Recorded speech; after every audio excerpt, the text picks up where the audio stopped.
హైవర్స్ గతంలో నేను చాలాసార్లు ఇదే చెప్పానండి, ఇప్పుడు కూడా చెప్తున్నానండి. తెలుసో తెలియకో అమ్మాయిలైనా అబ్బాయిలైనా సెక్సువల్గా అయినా నాన్ సెక్సువల్గా అయినా మీ యొక్క పర్సనల్ పిక్స్ వీడియోలో అవతల దగ్గర ఉన్నాయి, లేదా అవతల అమ్మాయిల దగ్గర ఉన్నాయి, ఒక గ్రూప్ దగ్గర ఉన్నాయి. ఫస్ట్ వాళ్ళు మిమ్మల్ని బెదిరించారు. బెదిరినప్పుడు బెదిరించారు, మీరు బెదిరినట్టు నటించి వాళ్ళకి ఏం కావాలి ఏంటి అడిగి అది తీసుకొస్తానని చెప్పేసి పోలీస్ స్టేషన్కి వెళ్ళిపోండి. ఇంతగా మించిన సొల్యూషన్ వేరేది లేదు. మీరు గనక వాడిని నమ్మి, లేదా మీరు ఆ మగవాళ్ళు అయితే ఆ ఆడదాన్నో ఆ గ్యాంగ్ను నమ్మి వాళ్ళు అడిగిన డబ్బు ఇచ్చినా, వాళ్ళు అడిగిన వస్తువులు ఇచ్చినా, వాళ్ళు చెప్పిన పని చేసినా ఆ తర్వాత కూడా మనం వదలరు, కంటిన్యూ అవుతూనే ఉండిద్ది. అది మహేంద్రవర్ధన్ అని చెప్పేసి ఓ వ్యక్తి బంజరస్లో ఉంటాడు. అతను 24 సంవత్సరాల వయసు ఉన్నటువంటి ఒక అమ్మాయికి 2023 ఫిబ్రవరిలో పరిచయం అయ్యాడు. ఓకే, ఆ పరిచయం కాస్త ఏమైంది, ఫేస్బుక్ పరిచయం, నెమ్మదిగా స్నేహం.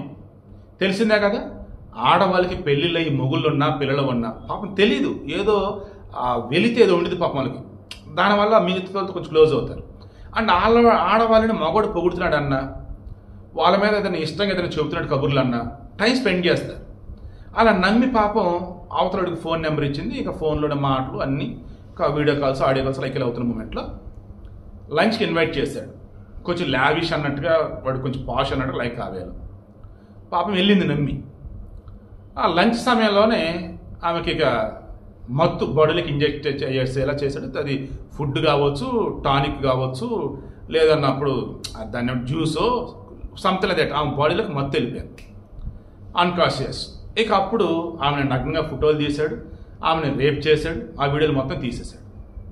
ఓకే, ఇక అంతా అయిపోయిన తర్వాత కాసేపటికి ఆ స్పృహలోకి వచ్చాక బాగా ఎంజాయ్ చేసే అదేంటి అంటూ అసలు ఏం జరిగింది ఏంటి అంటే అప్పుడు చూపించి నాకు 20 లక్షల డబ్బు కావాలి ఇవ్వు అని అంటే, నా దగ్గర అంతలో ఇంతలో అంటే సరే ఇంతు అని చెప్పేసి దఫాలుగా తీసుకుంటూ ఉన్నాడు. ఇది 2025 కదా. ఈ 1.5 yearలో దొరికినట్టు పాపం లాగేశాడు. అండ్ మధ్య మధ్యలో మరలా శారీరకంగా కూడా హింసించాడు.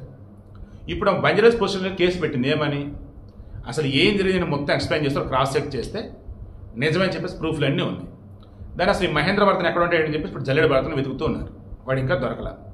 ఈ అమ్మాయి చెప్పిన వర్షను మీలో చాలామందికి అర్థం కావాల్సింది మరలా చెప్తున్నా, అమ్మాయిలైనా అబ్బాయిలైనా మీరు 2 చేతులు కలిస్తేనే చప్పట్లా మీరు అనుకుంటారు. బట్ అవతల మీతో చెయ్యి కలిపే చెయ్యి ఏదైతే ఉందో ఆ చెయ్యి వెనక ఒక రహస్య కెమెరానో ఒక రహస్య ఎజెండానో చీటింగ్ చేయడానికి మేము రెడీ అన్నట్టుగా వాళ్ళకి కనుక ఉంటే అన్యాయంగా మీరు బలవుతారు. ఎవరైనా కానీ గుర్తుంచుకోండి, దయచేసి ఇక మీదట ఎవరితో ఎంతవరకు అంతవరకే ఉండండి. నమ్మకం అనేది ఒక లిమిట్ అనేది ఉంది, అది మాత్రం మర్చిపోకండి.